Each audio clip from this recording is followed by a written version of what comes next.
Muy buenas tardes, mi nombre es Graciela Rojas. Hoy tengo el gusto de entrevistar a la señora directora del Liceo de Coas, doña Seidy Jiménez. Muchas gracias, doña Seidy, por aceptar esta invitación a esta entrevista. No le voy a quitar muchísimo tiempo. Bueno, doña Seidy, la primera pregunta es relacionada con la calidad de la educación en nuestro país. En los últimos años se habla, ¿verdad?, de la importancia de la educación, de la calidad de la educación. ¿Cree usted que nuestro país cuenta con una calidad de educación o con una calidad educativa a nivel mundial? Bueno, yo creo que el sistema educativo responde a los últimos criterios sobre educación que se han emitido, ¿verdad? Sin embargo, sí nos falta bastante para alcanzar niveles de calidad más aceptables, ¿verdad? Creo que hemos caído en un bache donde tanto estudiantes, padres, docentes, o sea, todos los involucrados en el proceso educativo, hemos perdido el norte en cuanto a la calidad de la educación se refiere. Okay. Sí, exacto. Y digamos, de su puesto como directora en su institución, ¿verdad?, que es una institución tan reconocida a nivel mundial, a nivel nacional, perdón, ¿cómo se trabaja la calidad de la educación al interno de su institución? Bueno, tenemos el Comité de Calidad de la Educación, ¿verdad?, que colabora en desarrollar diferentes actividades, tratar de ir evaluando y proponiendo actividades de mejora a nivel del centro educativo. Y pues uno siempre como director, como líder en la institución, tiene que estar velando porque se cumplan con ciertos parámetros que llevan a la calidad, ¿verdad? Pero esto es un ciclo donde tenemos todos que participar, ¿verdad?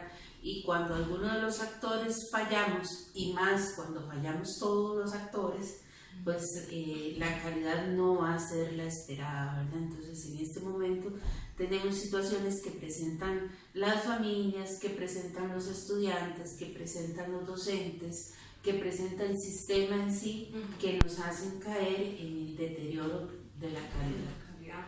Sí, bueno, ahora en materia de incentivos, en los últimos años, bueno, ha sido un tema, ¿verdad?, bastante grande en lo que son en materia de los incentivos que reciben los docentes y lo que son los recargos.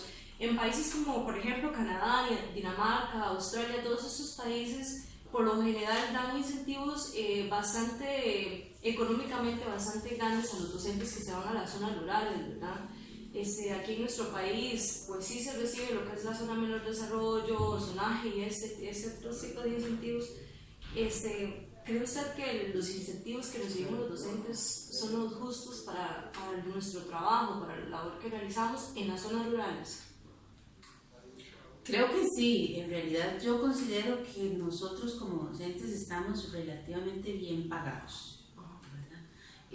Lamentablemente lo que pasa con nuestros salarios es que se basan mucho en incentivos y no en una base fuerte, que sería lo ideal, y no tener una base débil como la que tenemos actualmente, que es recargada, digamos así, a través de incentivos, ¿verdad? Me parece que lo que debería de hacerse es desaparecer los incentivos y mejorar las bases salariales, y así entonces pues el docente ya sabe cuál va a ser su salario real desde que ingresa a estudiar educación, ¿verdad? Pero en realidad yo creo que los educadores estamos bien pagados. Sí hay un poco de recargo de trabajo tal vez, ¿verdad? Que nos hace ver que somos mal pagados porque hay una mala distribución de las cargas laborales que tenemos como educadores, ¿verdad? Y deberían de haber otros funcionarios que hagan parte de la labor que el educador hace, que corresponde meramente a la parte administrativa o la parte de gestión de la educación y no exactamente a la labor que el educador tiene que hacer en el aula. Sí, de hecho, el último estudio que estuve leyendo, en el 2006, había diferencias bastante grandes entre un bachiller de un profesor en un bachiller de otra especialidad, ¿verdad?, que trabaje a nivel gubernamental o a nivel del Estado. Hasta un 76% de diferencia entre el salario base de un bachiller de educación y un bachiller de cualquier. ¿A favor o en contra? En contra. En contra del educador. Del educador. Bueno, eso fue el estudio que nos aportó la universidad. En realidad en este momento hubo un un bachiller tiempo completo de educación en secundaria, ¿verdad? Tiene un salario promedio entre 650,000, 750,000, por ahí anda, ¿verdad? Que en algunas otras carreras pues es un salario más bajo, ¿verdad? Sí. Para un bachiller. Entonces por eso yo le decía que creo que estamos bien pagados, ¿verdad? Sin embargo, pues sí, se puede mejorar, lógicamente que todos aspiramos a tener mejores salarios y mejores condiciones de vida, ¿verdad? Sin embargo, a veces exigimos más de lo que damos, ¿verdad? Entonces, lamentablemente, hoy por hoy la carrera de educación no está fundamentada en la vocación, sino que está fundamentada precisamente en el salario o en tener oportunidades de trabajo o incluso utilizar la carrera de educación como un escalón para obtener un salario mientras me preparo para otra, ¿verdad? Entonces hay otros docentes que simplemente estudian para obtener un salario y no para preparar a otros muchachos. No tienen esa vocación, como dice usted. De hecho, esa era mi siguiente pregunta. En Costa Rica no existe un proceso o un modelo para hacer el reclutamiento de un docente, ¿verdad? Bueno, ahorita en la única área donde se aplica un examen como para idoneidades en el inglés o en el francés, ¿verdad? Que aplican este examen del idioma del TOEIC, que sinceramente, bueno, pienso que no define si usted es un buen docente, y si no, lo que hace es definir si usted tiene la rapidez para contestar las preguntas que ellos dicen. En otros países aplican un proceso donde se toma en cuenta no solamente el conocimiento es muy importante, pero se toman en cuenta otros aspectos como las competencias, la vocación, como usted lo comentaba, ¿verdad? ¿Cree usted que es importante que se implemente un proceso de ese tipo en nuestro país, donde se haga una selección de un perfil adecuado para cada docente para laborar con el Ministerio de Educación?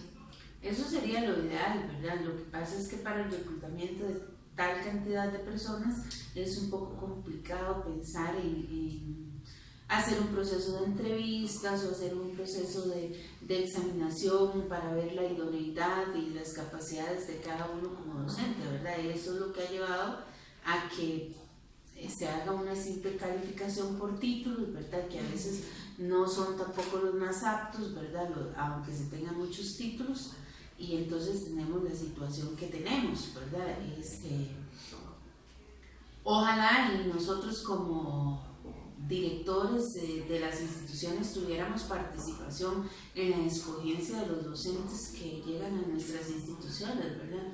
En este momento nosotros tenemos cierta participación en la escogencia de algunos funcionarios administrativos. Eso tampoco nos ha garantizado que las personas que lleguen a esos puestos sean las idóneas, pero por lo menos uno tuvo esa opción, ¿verdad? Ojalá y esa opción algún día la tengamos para con los docentes, ¿verdad? Pero sí va a ser un poco difícil por la cantidad. Por la cantidad. Sí, en modelos de educación como en Finlandia, por ejemplo, ellos tienen todo un proceso, ¿verdad? Para escoger, para seleccionar los docentes, les dan un seguimiento, constantes evaluaciones y un montón de cosas, ¿verdad? Que eso sería algo muy bueno, pienso yo.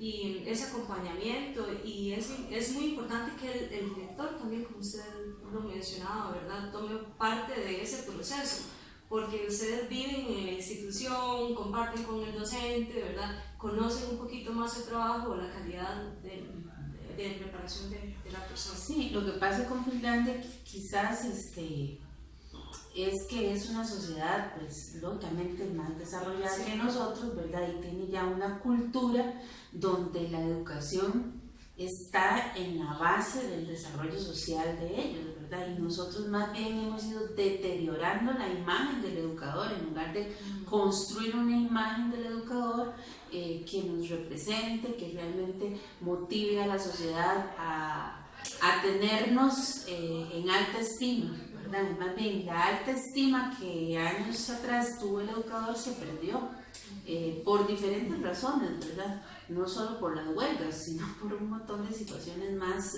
en que nuestra sociedad ha caído y señala al educador como el responsable en lugar de señalarlo como responsable del progreso, del crecimiento económico, del poder salir adelante, ¿verdad? Como país. Como país, exactamente.